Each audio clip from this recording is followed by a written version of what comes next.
सुप्रभात बच्चों। पिछले वीडियो में मैंने आपको हिमालय कविता सस्वर पाठ किया था और इसके अतिरिक्त मैंने आपको उसकी व्याख्या अर्थात उसमें जो गर्भित अर्थ होते हैं उसे भी समझाया था आपको। आज मैं आपको शब्दार्थ बता रही हूँ। इसमें शब्दार्थ है यहाँ पे 8 और इन सभी शब्दार्थ को आपको याद भी करना है। पथ, रास्ता, संकट, मुसीबत, प्रण, निश्चय, नभ, आकाश, अचल, स्थिर यानी जो हिलता ना हो, जग, संसार, नभ के तारे, आकाश के तारे, हिमालय एक पर्वत का नाम। इसके अतिरिक्त यहाँ कुछ विलोम शब्द हैं। ऊंचा, नीचा, सफलता, असफलता, अचल, चल। पर्यायवाची देखते हैं। नभ, नभ के 3 नाम हैं, आकाश, गगन और अंबर। जग का संसार, विश्व, दुनिया। पथ, रास्ता, राह, सड़क। संकट, मुसीबत, कष्ट, कठिनाई। इसके अतिरिक्त यहाँ पर्यायवाची है। नभ का आकाश और गगन, पर्वत का पहाड़ और नग। नग है ये, न ग नग। इसके अतिरिक्त अ अर्थात वे उपसर्ग जोड़कर विलोम लिखिए। यानी कि उपसर्ग मैंने आपको इससे पहले बताया है कि उपसर्ग वो अक्षर होते हैं जो किसी शब्द के आगे जोड़ते हैं। जैसे हमने यहाँ आ जोड़ा तो इसका विपरीत अर्थ हो गया, उल्टे शब्द हो गए इसके। असत्य, स्वच्छ, अस्वच्छ, पूर्व, अपूर्व, पूर्ण, अपूर्ण, शुद्ध, अशुद्ध, पवित्र, अपवित्र। इसके अलावा जैसे हम इंग्लिश में राइमिंग वर्ड्स करते हैं, हमने अक्षरों की जो क्रम है उसे आगे पीछे कर दिया है। अब उनको हमें कुछ उनसे सही शब्द बनाने हैं जिनका मतलब हो, जिनका अर्थ हो। जैसे यहाँ पे तूफानी, हिमालय, अपने, डिगो, मिली और लाख। तो देखा आपने, हमने जब अक्षरों का क्रम बदल दिया, वर्णों का क्रम बदल दिया, तो हमने उनसे एक ऐसा शब्द बनाया जिसका कोई भी अर्थ हो। अगला देखते हैं। यहाँ पे देखिए कुछ प्रश्न उत्तर है, ये मैं आपको बाद में बताऊंगी। इसके अतिरिक्त यहाँ पे रिक्त स्थान भरने हैं, अर्थात जो कविता की पंक्तियां से पूरा करना है। खड़ा हिमालय बता रहा है, डरो ना आंधी पानी में, डटे रहो सब अपने पथ पर, सब संकट तूफानों में। अचल रहा जो अपने पथ पर, लाख मुसीबत आने में, मिली सफलता जग में, उसको जीने में मर जाने में। तो इस तरह से आपको पंक्ति की जो पंक्तियां हैं वो पूरी करनी है।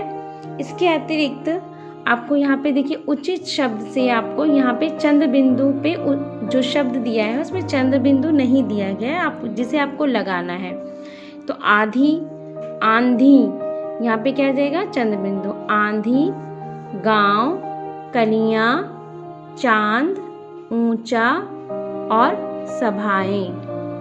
इसके अलावा यहाँ पे तुकांत शब्द है। तुकांत अर्थात ऐसे शब्द जिनका एक जैसे साउंड यानी एक जैसे उच्चारण की आवाज आती है। जैसे तो हो, प्यारे, तारे, यानी इनके देखिएगा आखिरी जो आवाज है, जो उच्चारण में जो इनकी ध्वनि निकलती है वो एक जैसी है, मैं, दोनों। इसके अतिरिक्त जो आपके प्रश्न उत्तर है मैं वो करवाने जा रही हूँ, परंतु एक और भी चीज़ है यहाँ मैं आपको दिखाना चाहूँगी। ये बहुत मज़ा आएगा आपको उसको करने में। देखिए यहाँ पे जिगजैग बना हुआ है और यहाँ पे कुछ नदियों के नाम बताने हैं, जैसे गंगा, यमुना, गोदावरी, सरस्वती। आप चाहे तो कुछ विभिन्न अन्य नदियों के नाम भी लिख सकते हैं। भारत में बहुत सारी नदियाँ के नाम है, बहुत सारी नदियाँ बहती है, जिनमें से आप इन चारों के अलावा किसी और का नाम भी लिख सकते हैं। यहाँ पे कुछ पर्वतों के नाम पूछे। याद रखिएगा जो हमारी हिमालय है वो पर्वत श्रृंखला है, यानी पर्वत, बहुत सारे पर्वत वहाँ पर है, विभिन्न चोटियाँ हैं वहाँ पे। यहाँ पे हमें पर्वत का नाम बताना है, जैसे कैलाश पर्वत, माउंट आबू, जो नंदा देवी है, गोवर्धन है, ये यहाँ पे प्रमुख 4 पर्वतों के नाम मैंने बताए हैं। आइए अब प्रश्न उत्तर देखते हैं। पहला प्रश्न है, हिमालय हमें क्या बता रहा है? हिमालय हमें अपने जीवन पथ पर हर मुश्किलों का सामना करने की सीख दे रहा है। यानी कि हमें हिमालय ये सीख देता है कि हमें जीवन की मुश्किलों का सामना बहुत ही साहस से करना चाहिए, ताकि हमें अपने जीवन की मंजिल को पाने में सफलता मिल सके। जीवन में सफलता किसे मिलती है? जीवन में सफलता उसे मिलती है जो लाख मुसीबत आने पर भी अपने पथ से नहीं हटता है।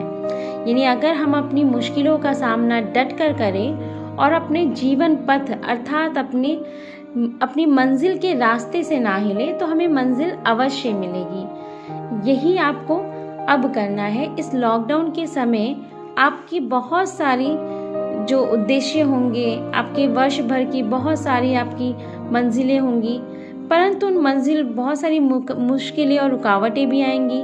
उन रुकावटों और मुश्किलों को दूर करके आपको अपनी मंजिल को पाना है। अर्थात आपको जो भी पढ़ाया जा रहा है, आप उसको बहुत लगन से अगर पढ़ेंगे तो आप उसमें सफलता ज़रूर हासिल होगी।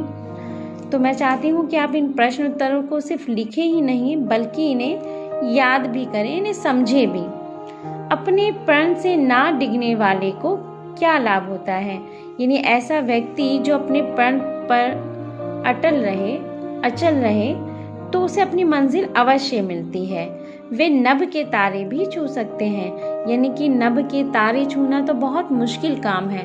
अगर आप अपने प्रण से ना डिगे तो आप नभ के तारे भी छू सकते हैं। जैसे आपको ज्ञात ही होगा कि कल्पना चावला भारतीय महिला होने के बावजूद वो आकाश की सैर कर चुकी थी। तो वैसे ही हम वे सारी मंजिलें भी पार कर सकते हैं, वो सारी मंजिलें भी पा सकते हैं जिनकी कल्पना ही हमने की हो। वे तभी सफल होंगी जब हम अपनी पथ पर डटे रहें, मुश्किलों का सामना करते रहें। आइए आगे देखते हैं। हिमालय कविता किसके द्वारा लिखी गई है? हिमालय कविता सोहन लाल द्विवेदी द्वारा लिखी गई है। मैं इनके बारे में विस्तार पूर्वक आपको समझा चुकी हूँ वीडियो में कि उन्होंने कौन कौन सी रचनाएं की, क्या क्या किया, उनकी योग्यता, उन्होंने जो महान काम किए हैं, उनकी जो रचनाएं हैं, उसके बारे में भी मैं विस्तार पूर्वक आपको पहले ही समझा चुकी हूँ। इस कविता से आपको क्या शिक्षा मिलती है? इस कविता से यह शिक्षा मिलती है कि हमें जीवन की सभी रुकावटों का सामना डट कर करना चाहिए। यानी कि जितनी भी मुसीबतें आए, हमें उसका सामना कैसे करना चाहिए? डट कर, बहुत दृढ़ता से उसका सामना करना चाहिए। तो अब तक के लिए इतना ही।